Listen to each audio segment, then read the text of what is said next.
Merci de nous retrouver dans cette deuxième partie du C'est-à-dire dans lequel nous abordons le sujet de la présence des substances toxiques comme le plomb et le mercure dans nos produits du quotidien. Et pour ça, nous sommes en compagnie de Dominique Bailly-Pokro, directeur exécutif du Centre africain pour la santé environnementale. Donc, on a besoin, on va dire, de plus de mesures, que les États prennent plus de mesures pour pouvoir Je dirais réduire, déjà, on a besoin de certaines mesures. Il y a certaines mesures qui sont absentes. Je ne vais pas le nier. Il y a certains pays où la réglementation est absente. On prend le cas de la Côte d'Ivoire. Dans le cas de l'espèce, notre pays n'a pas de réglementation qui interdise l'usage du plomb dans la peinture. D'accord. Donc, il va falloir la créer. Et pour les produits Pour les produits cosmétiques, nous avons déjà un texte depuis 2014 qui interdit l'usage de la fabrication et même la détention de produits cosmétiques à forte concentration de mercure. Ok.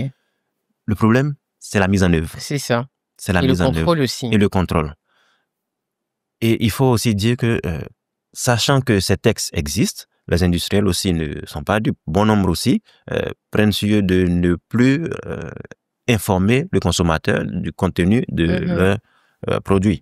Donc, il va falloir renforcer la réglementation sur l'étiquetage, par exemple. Nous avons des normes aujourd'hui nationales qui interdisent, par exemple, la production de plomb, l'utilisation de plomb dans la peinture. Ou même ces normes-là limitent la concentration de plomb à 90 ppm, par exemple. Mais les normes sont d'application volontaire, elles ne sont pas d'application obligatoire. Donc, c'est à l'État de faire obligation aux industriels pour parvenir à cela. Donc, c'est des questions, je dirais, donc, permettez-moi cet anglicisme-là, d'enforcement, de renforcement de la réglementation pour arriver à régler ces problèmes. Par exemple, la convention de Minamata que notre pays a ratifiée depuis 2019 interdit la fabrication de cosmétiques au mercure. Interdit, elle réglemente même les piles à usage contenant du mercure sont aussi interdites. Les concentrations sont limitées, mais c'est des produits qui continuent d'entrer. Pourquoi? Parce que le contrôle fait défaut. Donc, il va falloir renforcer non seulement les mesures de contrôle, mais les organes de contrôle aussi, parce que souvent, les capacités manquent. Les capacités manquent, en termes de capacité, les équipements manquent pour faire les tests et la formation doit suivre aussi. Alors, juste pour information, c'est que la Convention de Minamata sur le mercure est un traité international visant à protéger la santé humaine et l'environnement contre les effets néfastes du mercure. Alors, quels sont les conseils que vous pourriez donner aux consommateurs pour éviter ces produits toxiques au quotidien? Merci beaucoup. Les conseils sont de plusieurs ordres que nous donnerions. Je pourrais dire d'abord de prendre le temps de lire les étiquettes des produits avant de les acheter. Je parle des produits cosmétiques, par exemple. Il nous faut savoir que bon nombre de crèmes éclaircissantes, notamment quand elles sont assez rapides, comme on l'appelle 2 jours, excusez-moi, je ne ferai pas de publicité, mais quand elles ont un impact rapide, elles contiennent forcément des agents qui peuvent être mercuriels, même du plomb. Et donc, c'est déjà de prendre le temps de lier cela. À côté de cela, il faut associer, nous nous associons à toutes les corporations. Je prends par exemple le cas des dentistes qui, aujourd'hui, ne prescrivent plus la pose d'amalgame dentaire, par exemple, chez les enfants et les femmes en âge de procréer. Cela réduit, tant soit peu, la consommation, les usages du mercure. À côté de cela, il y a que, même si nous n'avons pas encore de textes qui interdisent totalement l'usage des amalgames dentaires, mais cette non-prescription est une réduction significative de l'usage des amalgames dentaires. À côté de cela, il y a aussi la formation qui suit. Aujourd'hui, à la faculté d'odonto, stomato-dentistes sont formés à la manipulation des matériaux alternatifs sans mercure, ce qui fait que il y a une nouvelle génération de dentistes qui est en train de naître, qui sera peut-être sans mercure. À côté de cela, il y a aussi les autres produits, notamment les piles, les ampoules. Aujourd'hui, je salue la transition énergétique qui est faite au niveau du ministère en charge de l'industrie, des mines, de l'énergie, parce que nous sommes allés des ampoules fluorescentes aux ampoules fluorocompactes. Et aujourd'hui, nous sommes tous allés vers une transition vers le LED. Parce que les lampes fluorocompactes aussi contenaient du mercure. Et tant qu'elles ne sont pas cassées... Dans les ampoules LED, il n'y a pas de Non, il n'y a pas de mercure. Tant que ces ampoules n'étaient pas cassées, il n'y avait pas de problème. Mais comment gérer les déchets de ces lampes-là, ce qui nous posait un problème. Donc, la transition vers les ampoules LED est déjà une solution que nous avons trouvé. Et c'est d'amener la population donc à regarder ces nouveaux produits, non pas comme des produits, je dirais, liés à la mode, comme un effet de mode, mais plutôt de savoir le bienfait de ces produits-là. Il y a donc un bénéfice environnemental, mais il y a aussi un bénéfice économique. Parce qu'imaginez-vous, le fait de ne pas utiliser des produits contenant du mercure, vous aidez l'État à réduire sa dépense en santé publique. Donc, en aidant l'État à réduire sa dépense en santé publique, ça veut dire que les investissements peuvent se faire dans d'autres pathologies, ainsi de suite. Et donc, j'ai oublié de le dire, ces produits, ces métaux, ces substances chimiques sont aussi cancérigènes. Donc, à la longue, c'est déjà réduit, aider l'État aussi à réduire sa dépense au niveau donc des traitements du cancer qui sont assez lourds. Mais ce que nous demandons encore aux populations, c'est de regarder les avantages liés aux différents produits. Tout le monde peut ne pas peindre sa maison. Mais quand on veut peindre aussi, parce qu'on peut revêtir la maison, on a plusieurs revêtements qui existent, d'autres peuvent utiliser des carreaux directement, d'autres peuvent utiliser de la chaux autrefois, mais à cause de son effet, c'est quand même dommageable. Mais il y a de nouveaux matériaux qui sont développés, de nouveaux types de revêtements qui sont développés. Ce n'est pas pour faire un effet de mode, mais c'est parce que c'est beaucoup plus sain que les industriels vont vers ces développements. Donc, il faut regarder, s'informer. Nous sommes là pour contribuer à l'information et, bien sûr, adopter ces nouveaux changements. Voilà. Alors, quel est le message que vous pourriez passer aux autorités, aux industriels et surtout aux citoyens, à la population, on va dire? Merci beaucoup. Je vois que mais le message va se faire à 3 temps d'arrêt. Donc, je dirais que à l'endroit des autorités, il est question pour elles de non seulement renforcer le cadre réglementaire au travers des textes qui sont encore absents, notamment notre décret d'application, le décret en charge de la gestion des métaux lourds, par exemple, qui n'est pas encore pris, qui réglemente les peintures au plomb, le cadmium et autres, et même qui interdit aussi la pose d'amalgame chez les enfants et les femmes en âge de procréer. C'est un décret qui va aider, un tant soit peu, à lutter contre ces produits chimiques dangereux. Donc, renforcer le cadre par la prise de textes absents, les décrets d'application de certaines conventions internationales qui ne sont pas encore pris, il va falloir y travailler et les prendre le plus rapidement possible pour aider notre État, bien sûr, à satisfaire ses obligations au niveau des conventions internationales, mais surtout protéger la population, la santé et l'environnement.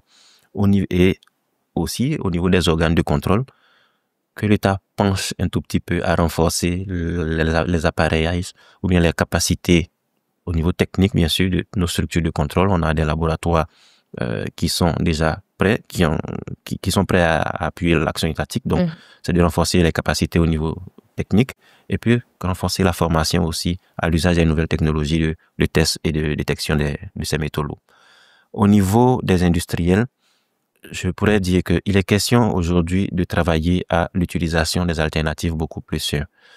Ici, nous ne fabriquons pas, notre pays n'est pas un pays à vocation, je dirais, fortement industrielle. Donc, c'est une question, il n'y a pas d'industrie chimique lourde qui dit que nous sommes dans la fabrication de ces ingrédients, de ces intrants. C'est une question de formulation ici. Donc, c'est un changement de formulation que nous demandons aux industriels. Il est question donc pour eux de planifier à court, moyen et long terme. C'est des éléments qui sont dangereux, qui sont donc délétères pour la santé et l'environnement. Donc, dans une planification, dans leurs orientations, quand bien même les adjuvants au plomb ou au mercure reviennent moins chers, aujourd'hui, je pense qu'il est question d'aller sur le long terme et penser à une reformulation, tout en expliquant pourquoi est-ce que les coûts des peintures peut-être vont connaître une majoration de 2, 3, 5% sur le long terme pour permettre de rentabiliser ces changements qui ont été faits. Nous en appelons à, je dirais, une prise de conscience environnementale de ces derniers pour pouvoir déjà comprendre l'impact environnemental et sanitaire des produits qu'ils mettent sur le marché afin de pouvoir changer le paradigme. Nous aurons pris tous les textes de loi, nous aurons mis en place toutes les mesures de contrôle, mais si l'industriel lui-même ne voit pas le bénéfice qu'il gagne à reformuler ses peintures ou à changer le produit, à la fin, il ne va pas adhérer à ce changement. Il va toujours vouloir contourner la loi, ce qui est dommageable. À l'endroit des populations, c'est de demander, de s'informer, parce que la population est aussi, c'est le plus grand consommateur. Donc, si les consommateurs sont informés, ils peuvent influer sur le marché. Ils peuvent influer le marché parce que j'ai vu des enfants autrefois aller rencontrer des dentistes qui disaient au dentiste, tonton, je ne veux pas le plomb noir, je veux le plomb blanc. Comme pour dire qu'il ne veut plus d'amalgame dentaire, il veut plutôt des alternatives sans mercure. Donc, déjà, quand les populations sont informées, toutes les populations sont informées, elles sont éduquées aux dommages causés par les produits chimiques. Je pense que c'est elles qui font le changement parce qu'elles diront simplement que cette peinture, nous ne la voulons plus. Nous voulons une autre peinture, et si l'industriel voit ces chiffres baisser, ben, il va changer. Bien sûr. Il va changer. Pareil pour les autres produits. Si aujourd'hui, la population se détourne, par exemple, des ampoules fluorocompactes pour aller vers le LED, ben, l'importateur d'ampoules fluorocompactes, il va voir que la nouvelle tendance est dans le LED, mais il va importer, il va arrêter d'importer. Voilà. Donc, pour nous, c'est que la population accepte de s'informer, qu'elle prenne conscience qu'elle vit dans un environnement, je dirais, assez complexe, mais dans lequel elle est exposée à plusieurs produits chimiques. Donc, on a donc des cas de co-exposition et de multi-exposition. À la fin, il nous faut donc prendre connaissance de ces différents produits auxquels nous sommes exposés et réduire leur impact sur notre santé en vue d'améliorer notre espérance de vie. Voilà. Et comment vous y contribuez, le CAS, de façon concrète? Est-ce que vous avez déjà mené des actions concrètes pour la sensibilisation de la population? Oui, nous avons mené des campagnes de sensibilisation au niveau à l'échelon national. Nous avons, même au niveau du mercure, nous avons vous pouvez aller sur notre page Facebook, vous pouvez aller sur la page web de CAS, vous pouvez même aller sur YouTube où nous avons une chaîne qui contribue. Nous véhiculons des informations, par exemple, sur le mercure utilisé dans l'orpaillage pour aider les artisans miniers à ne plus utiliser le mercure. Quelle technique ils pourraient utiliser? Quelle méthode ils pourraient utiliser pour pouvoir pour ne plus être exposés au mercure. Donc ça, nous le faisons et nous organisons des rencontres nationales. Il n'y a pas plus tard que 3 semaines, nous étions à Boisflé, dans la sous-préfecture du Pakwabo, pour échanger avec la population qui vivent de l'orpaillage sur les dangers liés au mercure. Nous avons échangé avec elles. Et nos activités de recherche, par exemple, chaque fois que nous menons des recherches, nous faisons fort d'aller vers les communautés pour leur dire ce que nous avons trouvé.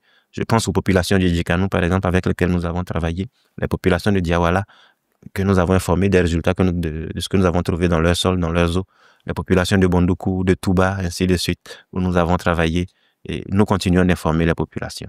Voilà. Alors je vous encourage à informer beaucoup plus, surtout les populations d'Abidjan, surtout par rapport aux produits, on va dire, utilisés par ces populations-là. Merci en tout cas, Monsieur Pokro, pour ces éclaircissements. Le message est clair.